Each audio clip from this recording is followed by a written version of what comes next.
Today's topic is parliamentary sovereignty in UK Constitution. When we talk about UK's parliamentary sovereignty, it means there is supremacy of British Parliament over all institutions of the state. The doctrine of parliamentary supremacy, also known as parliamentary sovereignty, which is a fundamental principle of UK Constitution. Uh, it is a lawmaking body or authority of the state. Basically जो ये जो law making body है, इसके पास authority है, power है to make और unmake any law without any limitations. It means this institution और this parliament of UK is more authoritative and more influential institution of the state. When we talk about supremacy or sovereignty of the British Parliament, it means there is no body or no other institution, including courts or any executive body, has a power to overrule or set aside a law made by the Parliament. The doctrine of parliamentary sovereignty is based on the idea that sovereignty resided in the Parliament and not in the monarch, the courts, or any other body. This principle was first articulated by 17th century by political philosopher John Locke, who argued that people transferred their sovereignty to the parliament through the act of representation. Basically इसका मकसद क्या है? इसका मकसद ये है कि जो भी लॉ मेकिंग बॉडी होगी, जो भी इन सेंस यूके कॉन्स्टिट्यूशन के अकॉर्डिंगली उनका ब्रिटिश पार्लियामेंट है जो कि लॉ मेकिंग अथॉरिटी है, और वही लॉ मेकिंग अथॉरिटी जो है लेजिस्लेटिव बॉडी है, वो स्ट्रॉन्गेस्ट लॉ मेकिंग बॉडी है जिसकी तरफ से कोई भी बनाया गया बिल किसी भी कोर्ट, किसी भी अदारे की तरफ से ना तो चैलेंज किया जा सकता है, ना ही उसके ऊपर कोई रिस्ट्रिक्शन और उसको ओवररूल किया जा सकता है. अब वो कहते हैं कि जी ब्रिटिश पार्लियामेंट की कंपोजिशन या वो क्या है उसमें. बेसिकली वो कहते हैं UK parliament is consist of following institutions: House of Lords, House of Commons and the king. ये उसका क्या है, उसकी कंपोजिशन है. उसके दो चैम्बर हैं या दो हाउसेस हैं, दो ईवान हैं. जैसा हम पाकिस्तान के बारे में जब बात करते हैं, Pakistan parliament has to houses.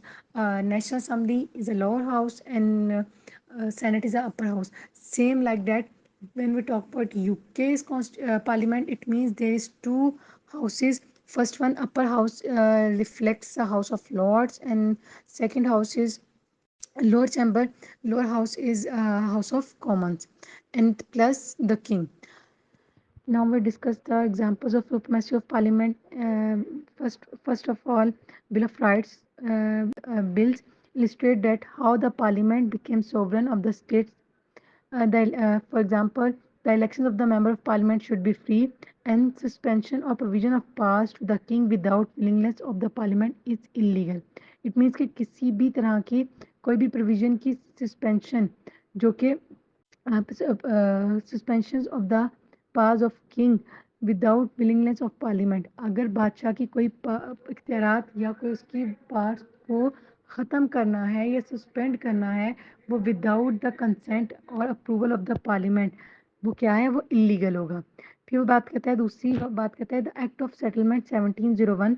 This act shows that occupancy of the king on the throne is not because he was a member of royal family, but he is entitled by the parliament. It shows that the supremacy of parliament regarding public rights. It means उसने क्या कहा, उसका मकसद क्या है act of settlement का, कि अब जो प्रेसिडेंट है, जो मोनार्क है, सॉरी, उसका जो अप्रूवल है, वो इसलिए उसको इसलिए कंसिडर नहीं किया जाता कि वो क्या है, तख्त है उसके बाद. उसको इसलिए कंसिडर किया जाता है क्योंकि वो पार्लियामेंट की तरफ से उसको अप्रूव किया जाता है. Next one is the Parliament Act of 1911. This act snatches the power of House of Lords. All legislating powers relating to the money bills were taken away from the House of Lords. It shows that supremacy of Parliament regarding the public rights. It means कि जितने भी legislative rights थे वो house of Lord से लेकर after parliament act of 1911 सारे इख्तियारात लेकर किसको दे दिए गए, हाउस ऑफ कॉमन्स को दे दिए.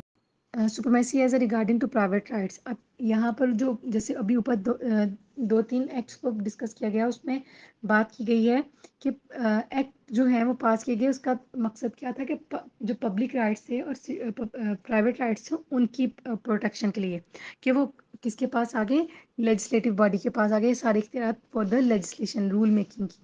तो इसमें उसकी बात कर रहा है कि parliament has also establish its supremacy by interfering with the private rights, like parliament can declare a baby of full age, और parliament can declare a legal child to illegal. It means कि किसी भी किसी rule, किसी regulation या किसी भी ऐसे जो लॉ है उसको लीगली करार देना और इलीगल करार देना, किससे, इन अ सेंस ऑफ, यहाँ पर जो लीगल चाइल्ड और इलीगल चाइल्ड की बात की है वो इन अ सेंस कि किसी भी लॉ को लीगल और इलीगल करार देना या उसकी इम्प्लीमेंटेशन करवाना किसके पास इख्तियार है, सिर्फ ब्रिटिश पार्लियामेंट के पास। ठीक है, अब वो बात करें जी principles of the parliament sovereignty, उसमें कौन कौन से उसके पास इख्तियार आते हैं, ये उसके बेसिक उसके क्या क्या पॉइंट्स हैं। उसमें अब सबसे पहले आ जाता है मेकर और अनमेक अ लॉ। नेक्स्ट आ जाता है जी courts are unable to objection. Third one is executive is accountable to the parliament. Basically make और अनमेक अ लॉ मीन्स कि पार्लियामेंट के पास British supremacy, British parliament sovereignty की सुपरमेसी के तहत तमाम के तमाम इख्तियार जो हैं कोई भी लॉ को बनाने और उसको ख़त्म करने, मेक और अनमेक, तमाम के तमाम इख्तियार सिर्फ और सिर्फ ब्रिटिश पार्लियामेंट के पास हैं।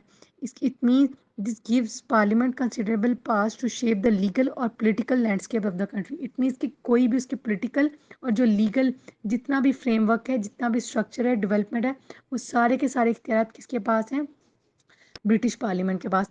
Courts are unable to objection, it means there is no authoritative body और there is no authority of courts to challenge the laws of legislative acts of the British parliament.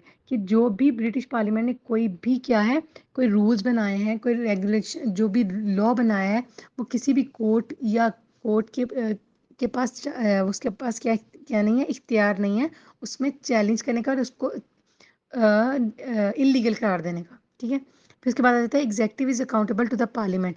Third one is third point is British parliamentary sovereignty means that the executive branch of government is accountable to the parliament for its actions. The executive is responsible for implementing the laws made by the parliament and it's answerable to parliament for its decisions and actions. It means British जो executive body है वो जो भी legislative body ने law making की है उसकी enactment, उसको एग्जीक्यूट करने की जो भी इसके ऊपर वर्किंग होगी वो तमाम का तमाम इख्तियारात एग्जेक्टिव बॉडी के पास है। बट वो कहते हैं कि एग्जेक्टिव बॉडी जो है वो अकाउंटेबल है, अकाउंटेबल मीन्स आंसरेबल है किसको, ब्रिटिश पार्लियामेंट को, पार्लियामेंट्री सोवरेनिटी के तहत। किसके पास इख्तियार चले गए, ब्रिटिश पार्लियामेंट के तहत, कि वो जो भी एक्शन और डिसीजन लेंगे उसकी इम्प्लीमेंटेशन और एनेक्टमेंट की, वो सारे के सारा किसको आंसरेबल होंगे, अकाउंटेबल होंगे ब्रिटिश पार्लियामेंट को। सो इसको अगर कंक्लूड करें या इसको एंड करें इस टॉपिक को, तो उसका मकसद क्या है, the doctrine of British parliament और parliamentary sovereignty is a fundamental principle of UK constitutional system, जो कि असर्ट करता है, ये शो करता है किस चीज़ को, कि ब्रिटिश पार्लियामेंट जो है is a supreme law making authority, जहाँ पर किसी भी और अदारे के पास कोई सी भी तरह किस्म की क्या है, इख्तियार नहीं है कि वो ब्रिटिश पार्लियामेंट की तरफ से बनाए गए रूल्स एंड रेगुलेशंस को ऑब्जेक्ट कर सके या उसके अगेंस्ट किसी भी किस्म की रिस्ट्रिक्शंस लेके आ सके। इट मीन्स ब्रिटिश पार्लियामेंट के पास क्या है, विदाउट एनी लिमिटेशन वो लॉ मेकिंग कर सकता है।